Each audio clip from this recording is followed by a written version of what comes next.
Pessoal, semana 7 então de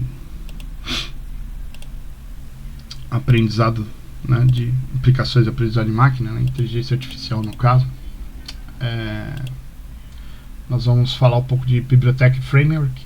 O exemplo de aplicação eu nem vou citar porque eu vou acabar não fazendo dessa vez, talvez mais para frente eu faça, porque acho que nesse momento nós estamos preocupados com os conceitos e com as avaliações que estão por vir. E eu acho que a parte do Google Colab que ele colocou seria mais os testes, né, que você vai fazer para ver como é que funciona, né? Então eu acho que o importante é a gente ter pelo menos as definições, né, que foram passadas aqui, meio claras, né? Acho que nem os cálculos eu acho que é possível de ser feito, porque é muito complexo, né, você fazer esses cálculos na mão, né? Nem sem nenhuma calculadora fica impossível, né, principalmente de log. Então, o ecossistema de ferramentas e infraestrutura em aprendizado de máquina, né, a escolha de ferramentas hardware diferente e ambiente computacional é fundamental, né, desenvolvimento de projetos com cada opção apresentando vantagens e desvantagens, né? Então você tem a computação local versus a nuvem, né? O que você quer desenvolver local ou na nuvem, né? Vai envolver um trade-off entre vários fatores aqui. Então vamos colocar aqui o poder de processamento, né? Em nuvem escalável você pode aumentar ou diminuir. Local é o processador que você tem na sua máquina, né? E já era, não tem como, fica limitado a isso. O armazenamento na nuvem, teoricamente não tem limitação, você pode comprar mais armazenamento e colocar lá o que você quiser. E aqui, se você tiver um SSD ou um HD pequeno, tá naquilo ali, né? Os SSD normalmente são pequenos, 240 GB aí que vem em alguns notebooks atualmente, né? A latência, ela é alta porque vai depender da rede, né? E na local é baixa, né? Latência, só para quem não sabe aí, é o tempo de resposta, né? Se eu estou numa rede, depende da rede, né? Se estiver longe da computação em nuvem, ela vai ser alta, né? Acaba tendo lentidão. Enquanto que se eu estiver na minha casa mesmo, no meu computador, quase você não tem latência, né? A banda de rede é limitada ainda, né? Em nuvem, né? E na local é sem limitação. Você nem vai usar, na verdade. Conectividade depende da conexão com a internet. Se tiver uma boa, rápida, melhor, né? E não tiver boa aí, vai ser cruel, né? Se você não tiver a conexão também, você nem consegue abrir. E a local você pode executar offline, não precisa nem estar na internet. Segurança, privacidade aqui não, os dados vão trafegar pela rede, então você pode ter problemas, né, de segurança. Enquanto que a local, você está no local, né, você está desconectado de uma rede, que hoje em dia é difícil, né? É difícil alguém te invadir se você está desconectado. E o custo aqui pode ser elevado se você contratar uma computação em nuvem cara, né? E a local baixo custo inicial, também dependendo da máquina que você comprar, né? Ele colocou baixo custo. Se você comprar uma máquina pesada, fica alto, né? Mas dependendo do que você quer investir. Distinções então entre treinamento e inferência, né? As fases de treinamento têm características e exigências computacionais diferentes. Então, o treinamento é local em nuvem, grande conjunto de dados, indução do modelo, backpropagation, e a duração minutos a semanas, né? Porque você vai treinar o seu algoritmo.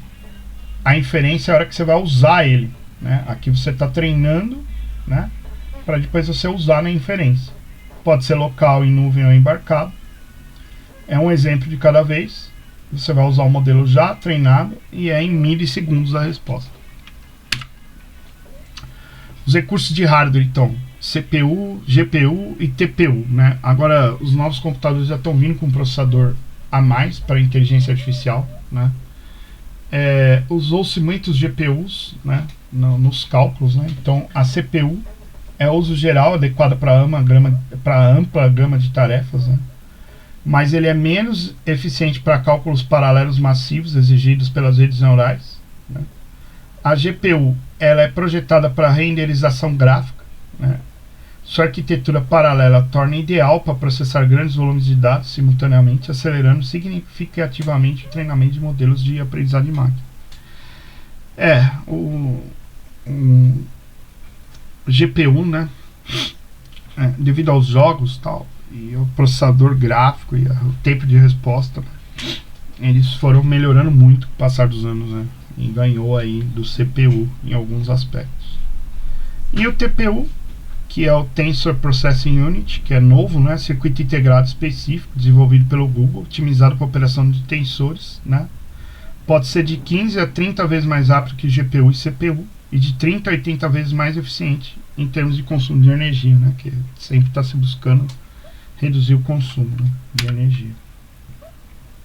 As frameworks e bibliotecas principais, né, que tem é o Scikit-learn, né, que é a biblioteca de Python de código aberto com vasta gama de algoritmos de classificação, regressão e agrupamento, conhecida por sua API consistente e documentação.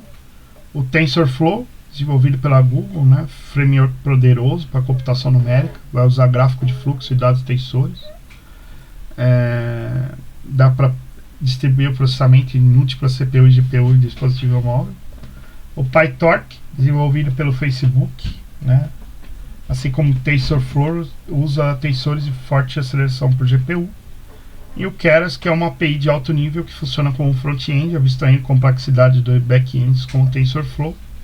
Seu foco é ser modular, fácil de usar e ser flexível, permitindo prototipagem rápida de modelos, né, para o gameplay. Desde 2017, né, foi integrado ao TensorFlow como TF Keras, né. Então, aqui alguns frameworks que nós podemos usar, né. Depois seria legal procurar na internet e dar uma fuçada neles, né. Pretendo até fazer isso e tentar melhorar aqui o conteúdo mais para frente. As técnicas avançadas de otimização do rede neural, né? A otimização é o pilar principal do treinamento, né? Você quer acelerar a convergência, né? Encontrar o mínimo global para a função de custo, né? Então, lógico, você quer acertar ali, né, as previsões dos valores e as respostas, né? Estratégia de mini-batch, né? Para lidar com grandes conjuntos de dados, o processo Gradient Descent Traditional, que processa todos os exemplos de uma vez, torna-se computacionalmente inviável, né? A solução é você particionar ele em mini-batch, né, que a gente viu aí na aula, né? Você vai dividir em subconjuntos menores, né? O treinamento ocorre iterando sequencialmente sobre mini-batches.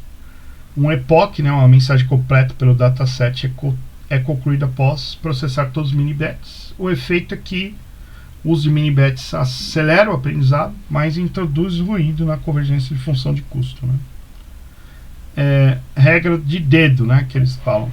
Se é menor ou igual a 2.000 exemplos, vai usar o batch completo. Se é maior que 2.000, usar o mini-batch Gradient Descent. Tamanhos típicos 64, 128, 256 ou 512. Né? Algoritmos de otimização ainda, né? Além do Gradient Descent básico, a gente ainda tem os mais sofisticados, que é esse Momentum, né? Que vai usar médias móveis exponenciais para suavizar as oscilações dos gradientes, ajudando a acelerar a descida na direção relevante e diminuir o soluço em direções menos relevantes, que seriam os erros, né? RMS Prop, né? Você vai adaptar a taxa de aprendizado para cada parâmetro individualmente. Divide a taxa de aprendizado por uma média exponencial dos quadrados dos gradientes, diminuindo a atualização dos parâmetros com gradientes grandes e aumentando aqueles com gradientes pequenos. E ADA, Adapt Moment Estimation, é um dos algoritmos mais eficazes e amplamente usados, né? Combina as ideias do Momentum, né, usando média de gradiente, e o RMS Prop, usando média dos quadrados dos gradientes. Também inclui uma etapa de correção de viés, né, para os momentos iniciais de treinamento. Bom, o dilema entre o bias e o variance, né, durante o treinamento, o modelo pode sofrer dois tipos de problemas, né, na capacidade de generalização. O high bias, que é o modelo é muito simples e não consegue capturar a complexidade dos dados. Ele apresenta um desempenho ruim tanto no conjunto de treinamento quanto no de teste. A alta variância, né, o modelo excessivamente complexo se vicia nos dados de treinamento, aprende até mesmo o ruído e tem um desempenho excelente no treinamento, mas falha em generalizar dados novos, né? Então, aqui o diagnóstico por taxas de erro, né? Erro no treinamento 16%, 18% no teste, o problema é o high bias, né? Underfitting. 0,3% no treinamento, 10% de teste é o high variance, alta variância. 12% no treinamento, 30% no teste, é os dois. E 0,7% no treinamento e 1% no teste, tá ok os ajustes, né? Como que você combate o high bias, né? Aumenta o número de épocas de treinamento, aumenta a complexidade do modelo, mais camadas ou neurônios, e tenta uma arquitetura de rede diferente. E o high variance, você aumenta o conjunto de dados de treinamento, aplica técnicas de regularização e tenta uma arquitetura de rede diferente. Bom, essa aula mais teórica, né, galera, menor também, espero ter ajudado vocês, e ainda vou colocar mais uma de revisão, né, para a gente ver todo o conteúdo, bem complexo algumas coisas, né, mas é um mundo novo, né, e que está em evolução aí constante, né, e que a gente vem utilizando muito, né, que deu um boom aí de inteligência artificial, esses modelos, né, de aprendizado de máquina. Espero ter ajudado vocês e valeu!